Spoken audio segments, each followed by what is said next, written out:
Manifestar minha alegria de poder estar aqui nesta noite. Eu tenho momentos muito bons que eu passei aqui. Eu tenho um carinho muito grande por esta igreja, porque quando eu saí da prisão, com o ministério que me abraçou, tem também um pastor que, além dele me abraçar no ministério, também me ajudou com o meu primeiro emprego, depois que eu saí da penitenciária.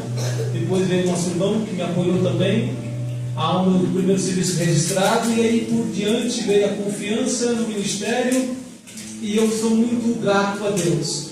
Eu aprendi que a gratidão é a mãe de todas as virtudes, por isso eu sou grato. Estou muito feliz de estar aqui nesta noite. Também sou grato a Deus, em primeiro lugar, por tudo, por toda a obra que Deus tem feito na minha vida, pela minha mãe que aqui está, por nunca ter desistido. Eu sou fruto da oração da minha mãe, da minha família, pela minha esposa que hoje me ajuda, me fortalece e está comigo nesta caminhada. Só quero agradecer toda a igreja em geral. Eu tenho certeza que tem orado por mim. Eu vou ser breve na minha saudação, porque nós temos que ouvir a mensagem de Deus ainda nesta noite. Se quiser acompanharem, está no Evangelho de Marcos, capítulo de número 2. Eu vou ser bem lacônico, porque nós temos que ouvir a mensagem do Senhor. Evangelho de Marcos, capítulo de número 2. Eu vou estar lendo para nós ganhar tempo. Diz assim a palavra de Deus. Glória a Deus. Capítulo número 2, a partir do verso número 1. E alguns dias depois entrou outra vez em Cafarnaum, e soube-se que estava em casa, e logo se ajuntou tantos, que nem ainda nos lugares junto à porta eles cabiam, e anunciava-lhes a palavra. Enviaram ter com ele, conduzindo um paralítico trazido por 4, e não podendo aproximar-se dele por causa da multidão, descobriram o telhado onde estava, fazendo um buraco, deixaram o leito em que jazia o paralítico. E Jesus, vendo-lhe a fé, disse-lhe ao paralítico: Filho, perdoados estão os vossos pecados. Vou ser muito breve. Estamos no culto de missão. É um dos cultos muito importantes dentro da igreja, porque quando nós falamos de missão, a missão ela está no centro da palavra de Deus. Quando Deus cria um homem, Deus já tinha um plano, Deus já tinha um projeto. O plano de Deus estava em proliferar a terra, encher-se a terra, e Deus, com sua presciência, Deus já sabia que o homem ia falhar.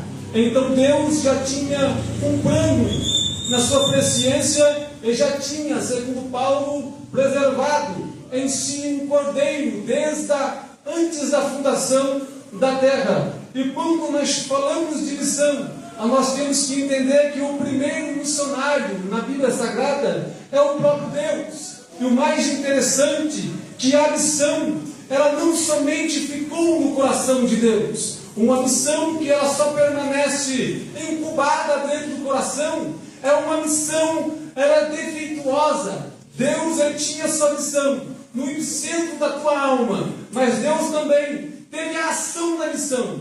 Quando o homem ele pecou, a Bíblia Sagrada diz que Deus, que ainda não tinha a nação de Israel, ainda não tinha a igreja, o próprio Deus passou o primeiro exemplo da sua igreja, ou da nação de Israel, que se tornaria uma nação sacerdotal. Deus, ele do próprio céu, ele desce até o jardim e procura um homem que tinha se desviado, procura um homem que tinha se perdido. Nós estamos diante de uma geração que ela só prega sobre missão, ela só fala sobre missiologia, mas não tem Deus como seu primeiro exemplo, de que Deus ele próprio entrou dentro do jardim do Éden e perguntou: Adão, aonde tu estás? Uma missão que só está no coração é uma missão deficiente. Nós temos que ser despertados pelo poder do Espírito Santo e sair do nosso conformismo e sair atrás dos Adão perdido e perguntar: Adão, aonde tu estás? Dentro da Bíblia Sagrada existem 2 tipos de missão: a missão que é centrípeta e a missão centrífuga. A missão centrípeta era vista no Antigo Testamento. É aquela missão centralizada. É aquela missão que ela visa, o foco dela é trazer as pessoas para a igreja para participar das suas atividades e dos seus cultos. É realizado pelos projetos de evangelismo. Vai lá fora, chama a pessoa para participar do culto. É a missão realizada por Israel. Israel tinha que ser uma nação sacerdotal centralizada. E através de Israel, através da sua obediência à lei, do seu culto e da sua obediência, outras nações viriam até Israel. Mas o Novo Testamento é uma missão centrífuga. É uma missão que ela bota para fora, que ela expande, que puxa o foco. É ir aonde as pessoas estão e pregarem para ela. É os projetos em escola, em hospital, em presídio. Nós entendemos que a missão ela tem divisões, mas a nossa missão de compreender a palavra de Deus, aonde está? Glória a Deus. Hoje estamos mais na missão centralizada. Viemos para o culto e queremos que as pessoas venham até aqui. Mas a missão de Jesus diz que é ide por todo mundo e pregar o Evangelho. Aleluia. Batizando em nome do Pai, do Filho e do Espírito Santo. Ide e pregai a todas as nações e ensinai. O texto que eu li é missões feitas do telhado. Eu não vou pregar. O primeiro propósito, o primeiro princípio de um missionário, quando eles foram até o paralítico, primeiro entender a sua deficiência, ele não tinha capacidade de andar. Tem pessoas, todas as pessoas que não servem a Cristo, tem deficiência na alma, não tem capacidade de vir até aqui sozinho. Mas tem uma coisa interessante, sabe por que os 4 foram atrás dele? Porque eles sabiam onde Jesus estava. Aleluia. O primeiro princípio de um missionário, de uma igreja missionária, é primeiramente saber onde Jesus está.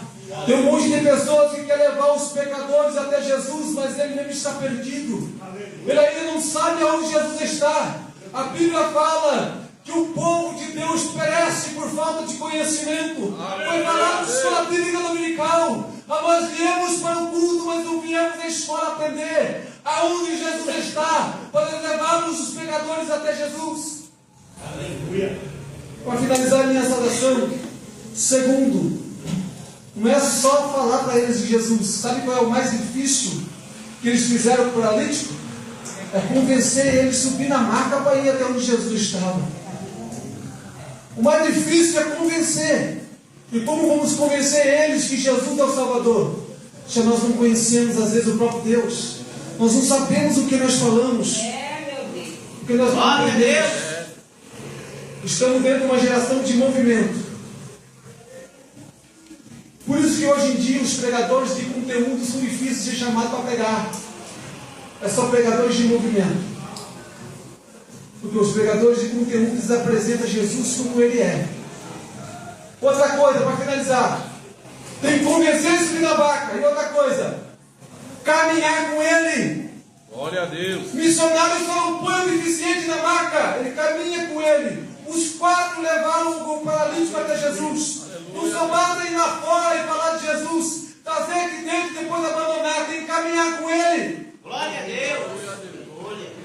Sucesso se escreve com 16 letras, trabalho em equipe. A igreja só trabalha em unidade, em comunhão. Que a missão ela permaneça no nosso coração, mas que ela floresça em ação e em obediência ao Evangelho de Cristo. Paulo diz: ai de mim se eu não pregar o Evangelho. Muito obrigado pela oportunidade, em nome de Jesus.